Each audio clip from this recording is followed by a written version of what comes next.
Hello everyone, আজকে আপনাদের জন্য আবারও নিয়ে এসেছি একটি নতুন ডায়াগ্রাম। এর মাধ্যমে আপনারা জানতে পারবেন কিভাবে how to make 3 phase motor with single phase wiring diagram তৈরি করা হয়। চলুন দেখে নিই কিভাবে তৈরি করা হয়।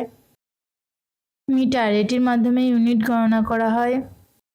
এমসিবি, এটির মাধ্যমে নেগেটিভ ও পজিটিভ লাইন নিয়ন্ত্রণ করা হয়।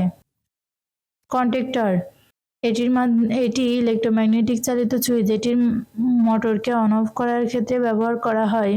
NO switch, normally open. NC switch, normally close.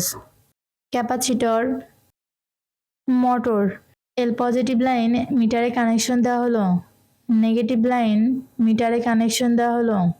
Positive line metre থেকে এমসিবিতে কানেকশন দেওয়া হলো, নেগেটিভ লাইন এমসিবিতে কানেকশন দেওয়া হলো।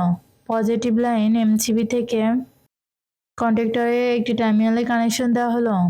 পজিটিভ লাইন এনসি সুইচে কানেকশন দেওয়া হলো, এনসি সুইচ থেকে এনও সুইচে কানেকশন দেওয়া হলো, এনও সুইচ থেকে পজিটিভ লাইন কন্ডাক্টরে কানেকশন দেওয়া হলো।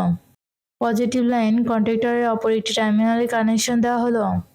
নেগেটিভ লাইন এমসিবি থেকে কন্ডাক্টরে কানেকশন দেওয়া হলো।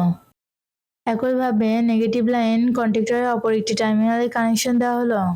কন্ডাক্টর থেকে নেগেটিভ লাইন মোটরে কানেকশন দেওয়া হলো।